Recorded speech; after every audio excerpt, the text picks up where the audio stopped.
Are you relatively fit, relatively lean, can't figure out how to get to the next level? Watch this for the answer. First caller is Tyler from Iowa. Tyler, what's happening? How can we help you? All right. What's up, man? Hey guys, thanks for taking my question. It's fun to be on with you. Right on. Yeah, thank you. So, all right, a little bit of background. So I'm 52 years old, 6'2", roughly about 210 pounds. Battled my weight my entire life, kind of a classic on-off light switch dieter. Had several events of relatively extreme weight loss that always would land me back where I started, or even worse.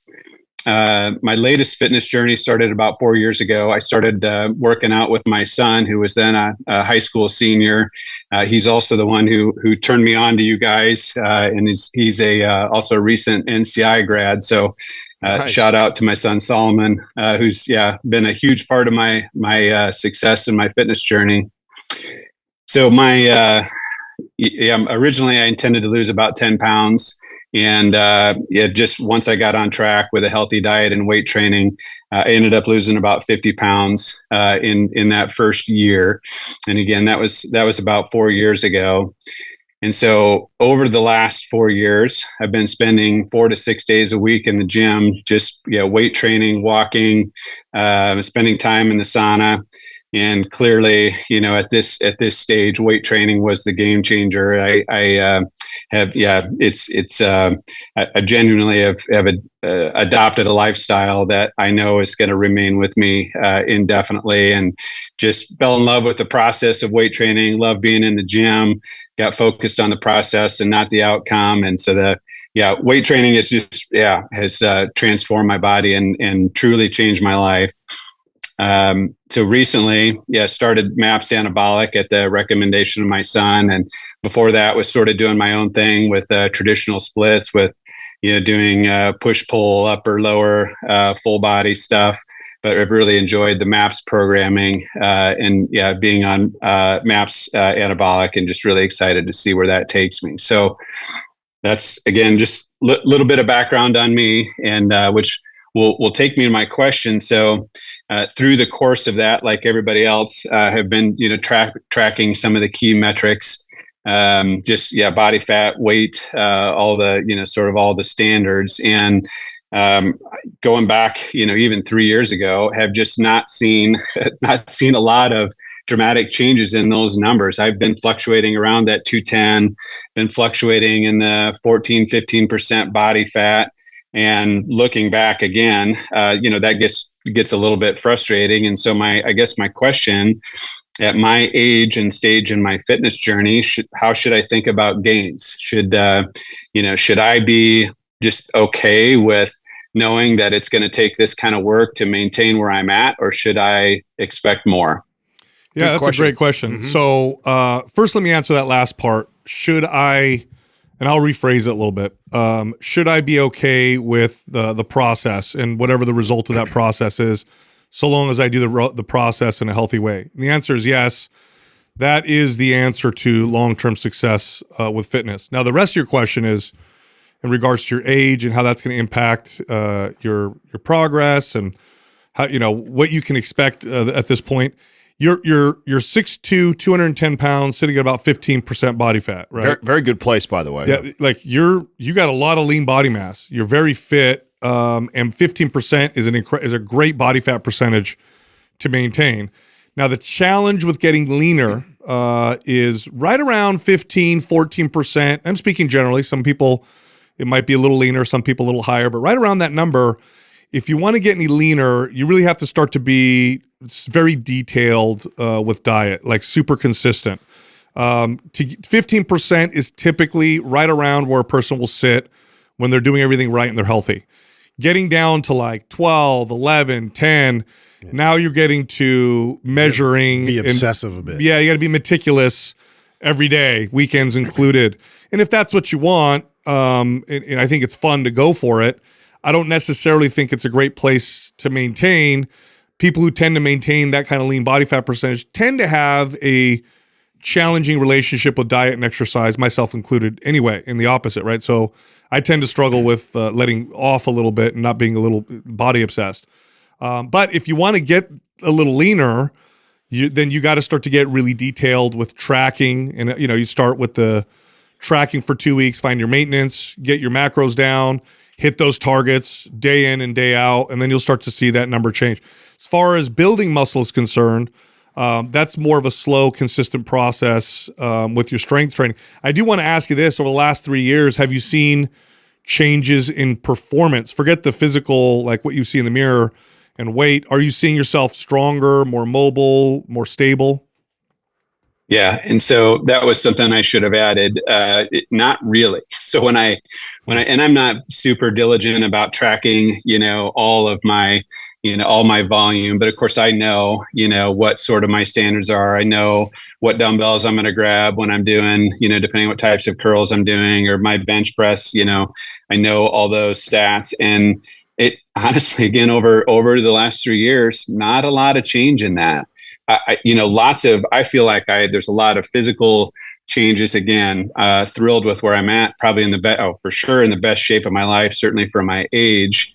And so I am satisfied with that, but sorry, that's a long answer to your question, but not really, not a lot of progress with my volume. I have a theory on what might also be going on here too. So a lot of times when I have a client that has dropped as significant a weight as you have, they're really hesitant to go back into like a bulk because they have finally shedded all this weight and they haven't really put effort towards a legitimate bulk because in fear of putting on that body fat. And even if they do kind of go to a bulk, they do it for a little bit and they go, oh God, I'm putting on weight, I don't want to go, and they go back the other direction. Right. Is this something that you've experienced? Have you actually ran a consistent bulk and seen if we could build some and put some size and weight on?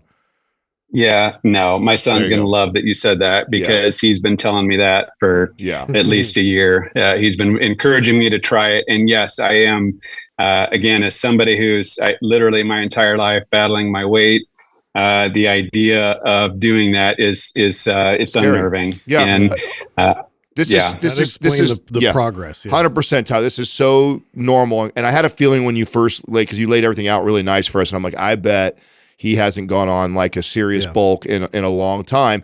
And by the way, that is just enough to kind of keep you. And this is a perfect thing where I have this conversation with clients where I go, okay, you're healthy, you're fit, you're strong. We're in a place where, and if you like the way you're eating, we can stay here kind of forever. But if you want the next level, then what we need to do is we need to go into a bulk for a while and actually build some muscle and support all this work you're doing so you can get extra calories to build more muscle, and you'll see the strength gains go up. And then we'll come back down the other direction.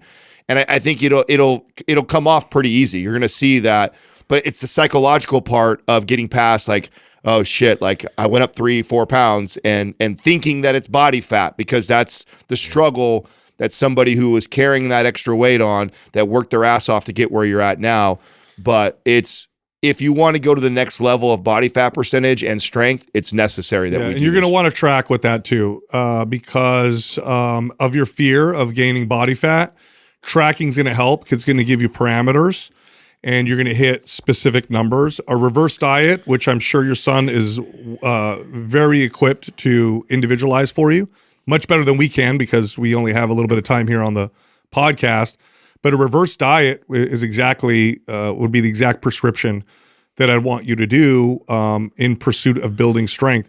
And what'll happen is your weight will go up a little bit. It'll probably be just lean body mass. And as a side effect, you'll get leaner because you're probably not going to gain body fat if you do the reverse diet the right way, especially because you've been doing this for a little while now, pretty consistently. But you'll see the strength gains go up. Your metabolism will kick in. It'll feel great, and then you can cut down from there. The other part of this that's important, Tyler, is because we're talking a lot about, especially in the beginning of the question, like how to do this forever and enjoy the process. There's a learning process here that it's basically being shown to you right now or revealing itself to you, and the learning process is to become comfortable with eating more food. So that's going to be very helpful for you long term, because this is always going to be something that is going to be in the back of your mind, or maybe be challenging for you as you continue down this process. Okay. Yeah. Awesome. So, I assume then, and tracking is something that I've struggled with and something that I know that I need to start doing.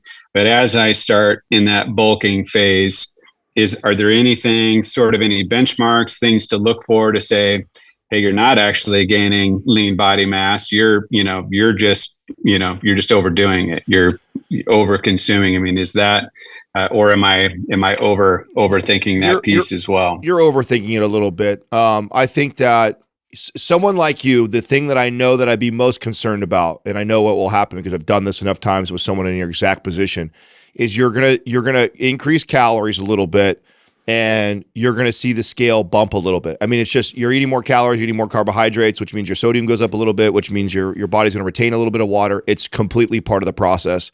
And then you go the other direction, right? So like you start adding calories and you go, oh shit, I put too much weight on too fast, and then you go back the other direction, and then it's like we're in the same spot again. So the big thing I would want you to do if you were my client is like, okay, we're going to focus on protein first. We got to track that and make sure we hit that. That's the bare minimum. Like, let's make sure we hit our every single day, 210 grams of protein, and let's be consistent with that. And then as long as you're eating whole foods, I really would just encourage you to try and add a meal in there or add a portion size. So let's say you are you eat 6 ounces of meat every meal and let's say a cup of rice. I might just bump you an extra half a cup of rice in 2 of your meals, or I might just bump 2 or 3 of your meals, the ounces of meat from 6 to 8 ounces or from 8 ounces to 10 ounces. Yep. It doesn't have to be a lot. You really don't need to like radically change or go on this crazy aggressive bulk. It's like, if you know what you kind of eat, like your portion size, literally bump the meat a couple ounces or bump the carbohydrates, especially good sources like rice or quinoa or sweet potato or potatoes. Just bump the ounces by a couple ounces, and that's enough to feed an actual bulk. And then the goal should be to slowly be able to increase that. It sounds like already you've got a pretty smart kid. Mm-hmm. Yeah, and it sounds like the fact that I would have him do the reverse. I would. I think if you track and do a good job of tracking protein and then like filling out either a MyFitnessPal or a Fat Secret, and then he has a very good non-biased view of what you're doing, because you are going to have to get out of your own head while you do this and kind of trust him to kind of guide you through this. I think he's going to do you right. I have a lot of faith in him, and just a little bit of time we've talked about him. Yeah, it sounds to me too, like, I mean, the more we can move towards focusing on the performance gains and strength gains and your sort of mentality going into these workouts of like, I just want to see like incremental growth there and just focus all my like attention, just like you're focusing on your intention on being lean for so long. Like, this needs to be a massive shift just in your thought process with that. So now too, a lot of that just kind of happens naturally. But, initially, of course, like tracking just to make you see that there is going to be progression with it is important, but really to relieve yourself of that stress of the scale and how things are going. If your progress is moving forward with your performance in the gym, things are moving the right direction. Yeah, I'll echo that right now. That's the best way to get out of your head is to focus on the strength in the gym. If you're doing a good whole food based calorie surplus, if you're working with your son and you're tracking, I wouldn't weigh myself at all if I were you. I would just look at the weights on the bar and be like, okay, I added 10 pounds to my squat. Whoa, there's another 15 pounds on my deadlift. You're moving in the right direction. Then like we're moving in the right direction, we're doing everything right. And you could do this for a little while. And then when you get to the point where like, wow, I feel good, I'm eating a lot of food, I'm getting really strong, I feel great, I think it's time to cut, then you can go and go for a cut. It'll be a lot easier to get lean from that point for sure. Mm-hmm. Is there a certain program that so like, again, I'm doing anabolic, that's the first one I've run. Is there one that I should go to and then to go back for the sake of trying to lean back out? No, they're all I like you there right now. Yeah, I like anabolic. They're all, any strength training program is going to be good for either one. The key would be that you're doing something novel, which it sounds like you are, because you just started MAPS Anabolic. So I would stay in MAPS Anabolic, follow a reverse diet, and probably after the program is over, see how you feel, and then maybe go on a little cut. And always give yourself, like if you and your son do like your body fat or check some of these things occasionally, make sure you give yourself a good amount of time. I never would judge myself on my diet and my training in a 2-week short period of like, oh, this isn't working out. Like, make sure you give yourself a solid month of trusting the process, sticking to the diet, sticking to the training the way, and then you can look at the like month movement and go like, all right, am I moving in the right direction? And if so long as you're moving in the right direction, stay the course.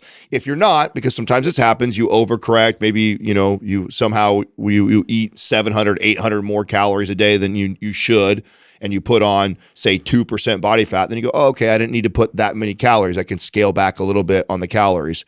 But just avoid tracking and measuring the body fat stuff too close together and overcorrecting left or right. This is going to be a lot of this. And I think the fact that you have a son who is, as I can tell, knows what he's doing, I would kind of trust him to be the one who kind of says, Dad, you're doing good, or I think we should go this other way, because you're going to get in your own fucking way.